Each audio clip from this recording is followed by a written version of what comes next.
السلام علیکم، hello friends, میرا نام ہے سفیان شاہ اور آپ دیکھ رہے ہیں انفارمیشن وتھ سفیان، میرا یوٹیوب چینل۔ میں آج ایک عظیم ہستی اور بانی پاکستان قائد اعظم محمد علی جناح کی زندگی پر ایک مختصر سی ویڈیو بنانے جا رہا ہوں۔ تو چلو دوستو شروع کرتے ہیں۔ قائد اعظم محمد علی جناح 25 دسمبر 1876 کو کراچی میں پیدا ہوئے۔ قائد اعظم محمد علی جناح کے والد کا نام جناح پنجا تھا اور وہ کراچی میں کاروبار کرتے تھے۔ قائد اعظم محمد علی جناح نے میٹرک کا امتحان کرسچن مشن اسکول کراچی سے 16 سال کی عمر میں پاس کیا۔ 1893 میں اپنے والد کے دوست سر فریڈرک کرافٹ کے مشورے سے انہیں کاروبار سیکھنے کے لیے لندن بھیج دیا گیا۔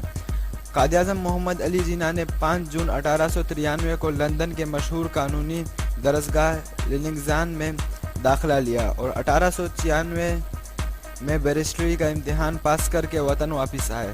اس دوران قائد اعظم نے سیاست میں دلچسپی لینا شروع کر دی۔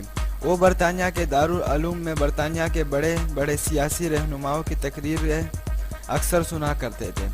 1896 میں قائد اعظم محمد علی جناح وطن واپس آئے اور کراچی میں پریکٹس شروع کر دی۔ اگلے سال بمبئی تشریف لے گئے اور بہت جلد چھوٹے وکیلوں میں شمار ہونے لگا۔ 1900 میں بمبئی کے پریزیڈنسی مجسٹریٹ مقرر ہو گئے۔ یہ ملازمت ختم ہونے کے بعد انہیں 1500 روپے ماہوار تنخواہ پر ایک اعلیٰ ترین سرکاری عہدہ پیش کیا گیا، لیکن انہوں نے یہ عہدہ قبول نہ کیا اور کہا کہ میں جلد ہی اس قابل ہو جاؤں گا کہ 1500 روپے ایک دن میں کمانے لگوں گا۔ قائد اعظم نے 1906 میں سیاست میں سرگرم حصہ لینا شروع کیا اور انڈین نیشنل کانگریس میں شامل ہو گئے۔ اسی سال کولکتہ میں کانگریس کا جلسہ شروع ہوا تو مسٹر جناح نے وہاں بہت پرزور تقریر کی۔ اس زمانے میں کانگریس میں دادا بھائی نوروہی اور مولانا محمد علی جوہر جیسے بڑے بڑے لوگ شامل تھے۔ کانگریس میں کئی سال تک کام کرنے کے بعد جب قائد اعظم نے دیکھا کہ ہندو سیاستدان بظاہر تو قوم قوم کے نعرے لگاتے ہیں لیکن کام وہ کرتے ہیں جن سے صرف ہندوؤں کو فائدہ پہنچتا ہے، اور کانگریس ایک ہندو نواز جماعت ہے اور اس کی سیاسی حکمت عملی سے ہندوستانی مسلمانوں کو نقصان پہنچ رہا ہے اور وہ مسلمانوں کے حقوق و مطالبات کو نظر انداز کر کے ہندوستان میں ہندو راج قائم کرنا چاہتی ہے۔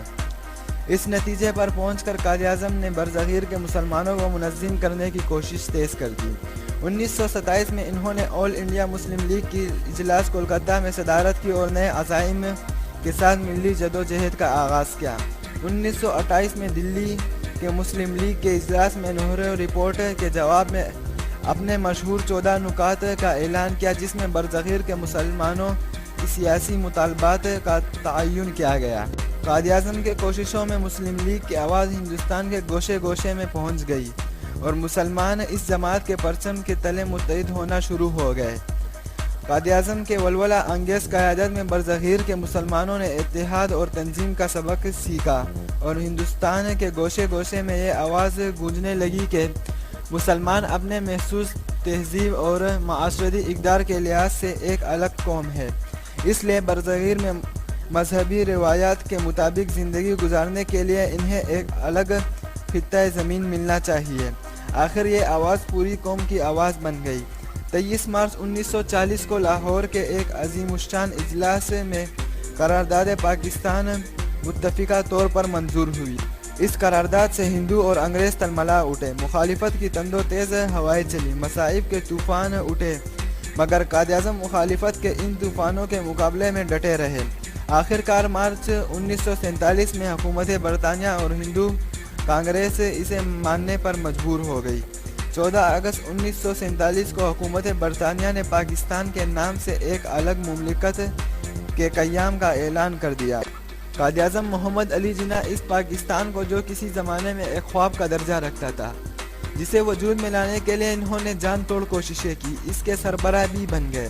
1947 میں پاکستان کے وجود میں آنے کے بعد قائد اعظم سخت بیمار اور بہت زیادہ تک چکے تھے، لیکن نوزائیدہ ملک کے عوام کے مسائل کو حل کرنے کے لیے شب و روز محنت کرتے رہے۔ اپنی زندگی کی آخری سانسوں تک انہوں نے اپنی کوششیں پاکستان کی استحکام اور سالمیت کے لیے مرکوز کر دی، اسی لیے انہیں بابائے قوم کہا جاتا ہے۔ اللہ تعالیٰ انہیں جنت الفردوس میں اعلیٰ مقام عطا فرمائے۔ دوستو، اگر ویڈیو آپ کو اچھی لگی ہے تو اس ویڈیو کو لائک کرنا اور ہمارے چینل کو سبسکرائب کرنا نہ بھولیے۔